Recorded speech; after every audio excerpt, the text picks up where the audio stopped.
მაშას ეს არის ჩვენი მეცხრე ლექცია კურსში პოლიტიკის შესავალი, პოლიტიკის გაგება. დღეს ვისაუბრებთ პოლიტიკური მონაწილეობის ფორმებზე.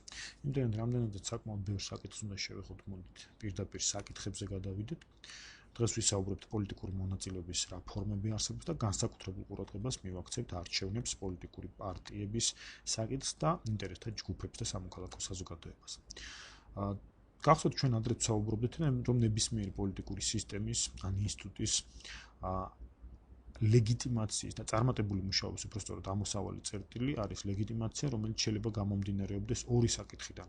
პირველი, რამდენად ეფექტიანად მუშაობს სწორედ ეს სისტემა, ანუ რამდენად ეფექტიანია შედეგები, რომელსაც იზრდებს და მეორე, თუ რამდენად მისი ამ სისტემის მონაწილენი აღიქვამენ სისტემას როგორც მათი მონაწილეობით შექმნას, რამდენად გამოკვეთილი არის მათი მზადყოფნა აიღონ პასუხისმგებლობა ამ სისტემის ან ინსტიტუტის ნებისმიერ გადაწყვეტილებაზე.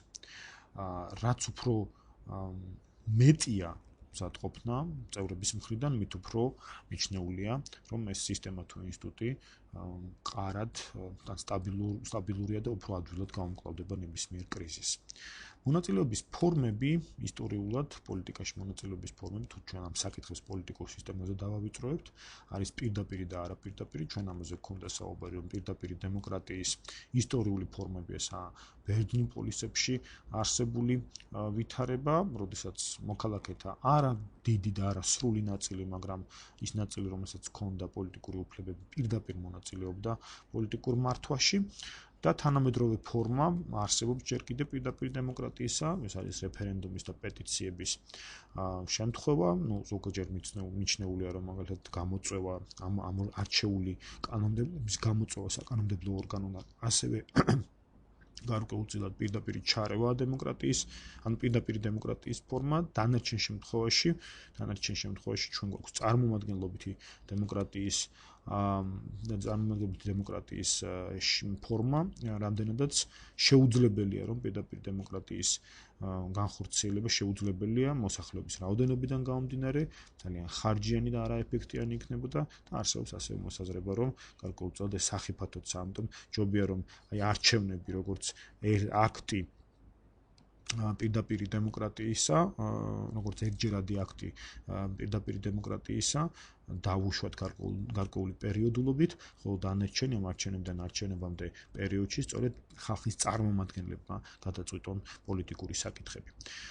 წარმომადგენლობითი დემოკრატიის ამოსავალი წერტილი გახლავთ ის, რომ სახელმწიფო ესაა საზოგადოებრივი ხელშეკრულების საგანი, ხელშეკრულების შედეგი, რომ ეს არის საზოგადოებრივი, მოდი ასე ვთქვათ, საზოგადოების თითოეული წევრის კონსენსუსის საფუძველზე შექმნილი ერთეული, რომელსაც ხალხმა საკუთარი სუვერენიტეტის ნაწილი გადასცა. რა თქმა უნდა, ეს არ არის ერთჯერადი აქტი, რომელიც ადრე ვთქვათ ჰობს ან ლოკს მიაჩნდა, თუმცა მასტკაც ჰობსთან ან ლოკთან, განსაკუთრებით ლოკთან არის დაშვება იმის შესახებ, რომ თუ ხალხის წარმომადგენლები არ ღვევენ ხალხისადმი მიცემულ პირობას, ანუ საზოგადოებრივი ხელშეკრულების დარღვევას აქვს ადგილი, ხალხს აქვს უფლება ჩამოართვას მას ეს ხელშეკრულებები და სხვა ვინმეს, ანუ სხვა მონარქს ან სხვა სიუზერენს გადასცეს მართვის უფლება. აი ეს მართვის უფლების გადაცემის, ჩამორთმევა გადაცემის რეგულირება ხდება სწორედ არჩევნების გზით, რომელიც უკვე ჩვენ შემთხვევაში არის მრავალჯერადი აქტი საზოგადოებრივი ხელშეკრულების გაფორმებისა, როდესაც პერიოდულობით 4 წელი იქნება 5 წელი თუ სხვავა და ჩვენ ხელახლა ვირჩევთ ჩვენს წარმომადგენლებს. ანუ ყოველ ამ პერიოდში შეიძლება ითქვას, რომ ხელახლა ფორმდება საზოგადოებრივი ხელშეკრულება მმართველებსა და მმართველებს შორის. ამდენად არჩევნები ეს არის ყველაზე მნიშვნელოვანი ფორმა დღევანდელი თანამედროვე პოლიტიკური სისტემისა. შეიძლება ითქვას, რომ დღეს სამსახურში ალბათ არ არსებობს არც ერთი ქვეყანა იშვიათი გამონაკლისების გარდა, მაგალითად საუდის არაბეთში ბოლო დრომდე ატარდებოდა არჩევნები და ახლა ადგილობრივ დონეზე ტარდება არჩევნები. ჩრდილოეთ კორეა შეიძლება დავასახელოთ სადაც ასევე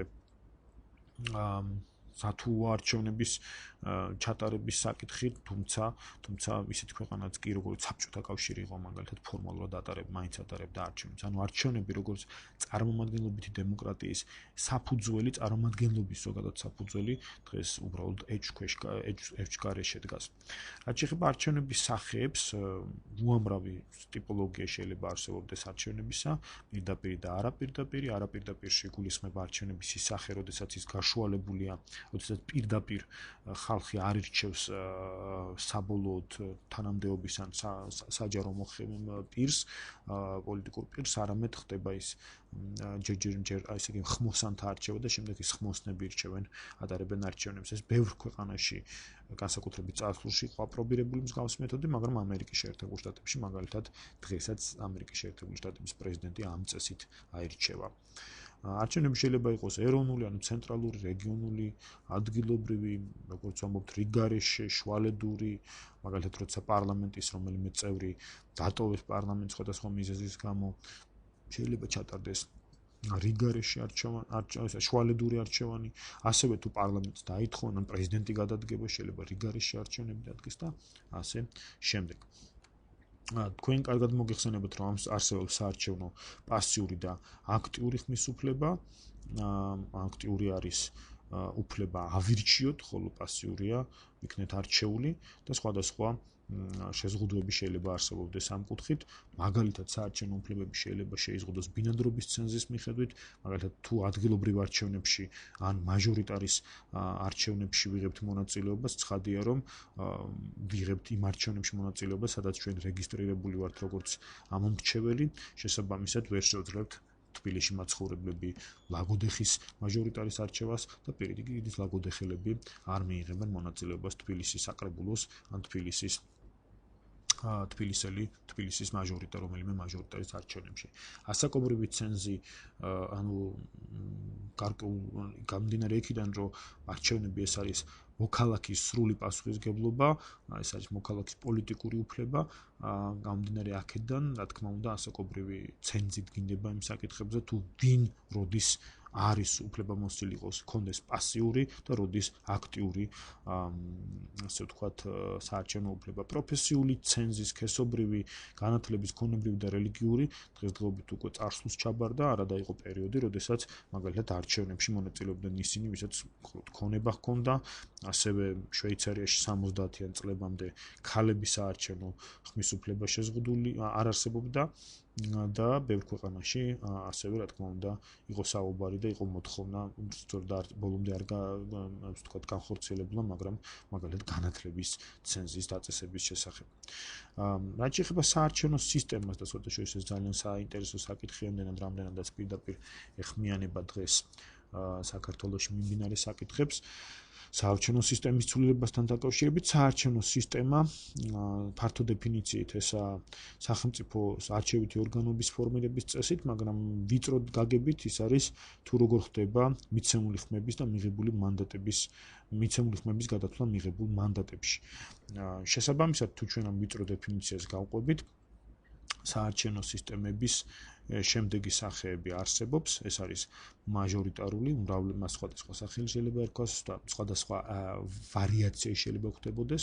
ეს არის უმრავლესობის ალტერნატიული, როგორც წესი გამოიყენება პარლამენტო სისტემებში, მაგრამ ასევე შეიძლება გამოიყენოს საპარლამენტო სისტემებში, მაგალითისთვის ამერიკის შეერთებულ შტატებში ხშირად სწორედ მსგავსი მეთოდი გამოიყენება წარმომადგენლების არჩევით, დიდ ბრიტანეთშიც ანალოგიური მეთოდი, საქართველოში პარლამენტის ნახევარზე ოდნავ ნაკლები დღევანდელი კონფიგურაციით აირჩევა სწორედ აღნიშნული წესით. ანუ მაჟორიტარული წესის დროს ხდება ერთი კანდიდატის, როგორც წესი იქ არის გამონაკლისები, მაგრამ ხდება ერთი კანდიდატის არჩევა, ანუ აქ არის აქცენტი უფრო მეტად პიროვნებაზე გადატანილი. რაც შეეხება პროპორციულ სისტემაში, აქ როგორც წესი საპარლამენტო არჩევნების, ან უფრო ფართე დიდი წარმომადგენლობების არჩევების დროს გამოიყენება, შეიძლება საკრებულოს არჩევნების დროს გამოიყენებოდეს და ამ დროს ხდება ხმის მიცემა რაღაცა წესით, რაღაცა რიგით, როგორც წესი პარტიული ნიშნით დაჯგუფებული სიებისათვის და შემდეგ აი ეს რიგითობით, როგორც არის გათვალისწინებული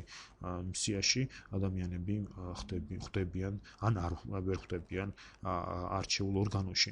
Რა თქმა უნდა, შეიძლება გქონდეს სხვადასხვა კიდევ ერთხელ ვამბობს ნაირსახეობები, მათ შორის შეიძლება არსებობდეს მაჟორიტარული და პროპორციული შერეული სისტემები, როდესაც მაგალითისთვის ამომრჩეველს აქვს უფლება არა მხოლოდ აირჩიოს პარტიული სია, არამედ ასევე აირჩიოს რიგითობა იმ პარტიულ სიაში, ანუ სხვაგვარად რომ ვთქვათ, თუ X პარტიამ თავის კანდიდატები დაალაგა რაღაც წესის და რიგის მიხედვით პირველ, მეორე, მესამე, მეოთხე, მეხუთე ადგილზე, ამომრჩეველს აქვს უფლება თქვას, რომ მე ვირჩევ ამ პარტიულ სიას, მაგრამ უპირატესობას ვანიჭებ ნომერ მე-7 კანდიდატს. ორივე სისტემას აქვს თავისი პლუსები და თავისი მინუსები. მაჟორიტარული სისტემის უპირატესობა არის იმაში, რომ ის უფრო მარტივია, იმიტომ რომ გასაგებია ვის ვირჩევთ, გასაგებია პიროვნული არჩევანის საკითხი და ასევე იძლევა შედეგს ყველა შემთხვევაში. თუ არ დავაწესეთ, მაგალითად 50, 30 ან 40%-იანი ზღვა. თუ არ ვთქვით მაგალითად, რომ გამარჯვებულმა პირველივე ტურში არჩევნებისა უნდა დააგროვოს ამდენი და ამდენი ხმა, მაგალითად საპრეზიდენტო არჩევნებში ასე ხდება ხოლმე ბევრ ქვეყანაში. მაგალითად საქართველოშიც ასეა, რომ არჩეულია ის კანდიდატი, რომელმაც არჩევნებში მონაწილეთა 50% პლუს 1 ხმა უნდა დააგროვოს. სხვა შემთხვევაში ეს უფრო ადვილად იძლევა შედეგს, იმიტომ რომ იშვიათი სტატისტიკურად ძალიან იშვიათი შემთხვევის გარდა შეუძლებელია რომ არ გამოვლინდეს ყველაზე მეტი ხმის მქონე ადამიანი, ანუ ვიღაცას ყოველთვის 1 ხმით მეტი ექნება. და როგორც ამბობენ, ის ქმნის როგორც წესი ეფექტიან სისტემას, რომელიც მაგალითად ხშირ შემთხვევაში ორპარტიულია, თუმცა დღესდღეობით არსებობს მოსაზრება, რომ ასე ბოლომდე არ არის, იგივე დიდი ბრიტანეთის შემთხვევა აჩვენებს, რომ დღეს დიდი ბრიტანეთში შეიძლება ითქვას, რომ რაღაცნაირად სამპარტიულ სისტემასთან გვაქვს საქმე. მაგრამ ამ სისტემას თავისი ნაკლიც აქვს, იკარგება ხმების დიდი ნაწილი. მარტივად რომ წარმოვიდგინოთ, თუ მოსახლეობა შედგება, თუ ამომრჩეველი 100 ადამიანისაგან შედგება, ამ არჩევნებზე აუცილებელია რომ მოვიდეს 9-ზე მეტი და მართლაც მოვიდა 60 ადამიანი, ამ 60 ადამიანიდან აუცილებელია რომ 9-ზე მეტმა მისცეს რომელიმე კანდიდატს ხმა და მართლაც მისცა 31 ადამიანმა, საბოლოო ჯამში ვნახავთ რომ 100-დან 31-ს აურჩევია ის აისა თუ ის კანდიდატი, ანუ 31%-ით მოხდა ამ ადამიანის რეალურად არჩევა. პოლიტიკური დაგსაქსულობის პირობებში მან შეიძლება ასევე საფრთხის წინაშეც დააყენოს ისე ვთქვათ პოლიტიკური სისტემა, იმდენად რამდენადაც როდესაც საუბარი არის კანდიდატის გამარჯვებაზე, რომელმაც მიიღო 50% პლუს ოდნავ მეტი, ან თუ ეს წინააღმდეგ პირობა არ არსებობს, მიიღო მაგალითად 40%, დიდი შანსია რომ ამას პოლიტიკური ნებადაღელვა მოყვეს, რადგან მეორე და მესამე მხარე მაგალითად ჩათვლიან, რომ მათი მომხრეები საკმაოდ რაოდენობით არიან. პროპორციული სისტემის უპირატესობა მდგომარეობს იმაში, რომ ის უფრო მეტად უზრუნველყოფს წარმომადგენლობითობას, ის პროპორციულად ანაწილებს, ასე ვთქვათ, ხმებს სხვადასხვა პოლიტიკურ პარტიებზე, მაგრამ ამავდროულად და ხელს უწყობს მცირე პარტიების გაჩენას, მაგრამ სწორედ ამიტომ, რომ ხელს უწყობს მცირე პარტიების შენარჩუნებას, ის უწყობს ხელს მარგინალურ პარტიებს, ქმნის კოალიციებზე დამყარებულ მთავრობას, რომელიც შეიძლება ყოველ წუთში დაიშალოს და ამან გამოწარმოოს პოლიტიკური კრიზისი. ერთ-ერთი გამოსავალი ამისთვის ეს არის აქედან გამდგომარეობს სწორედ ეგრეთ წოდებული საარჩევნო ბარიერების დაწესებაში. საქართველოში დღესდღეობით ასეთი ბარიერი 5%-იანია. ბარიერი ნიშნავს, რომ ესა თუ ის ჯგუფი, ესე თუ ვთქვათ პოლიტიკური პარტია, იმისთვის რომ მან მიიღოს პროპორციულ გადანაწილებაში, ხმების პროპორციულ მანდატების პროპორციულ გადანაწილებაში მონაწილეობა, მან მინიმუმ 5% უნდა დააგროვოს ხმების. აი საარჩევნო სისტემა თვალის ერთი გადავლებით დღესდღეობით საქართველოში ასეთი სახისაა. ყოველ შემთხვევაში ასეთი სახით არის მოსალოდნელი, რომ 2012 წელს გაიმართება არჩევნები და აქ როგორც ხედავთ, სწორედ შემზღუდავი ბარიერი 5%-ზე არის დაწესებული. ეს იყო საკითხი, რომელიც უკავშირდებოდა არჩევნების თემას, ჩვენ მეორე ნაწილიდან უკვე გავაგრძელებთ მსჯელობას პოლიტიკურ პარტიებზე.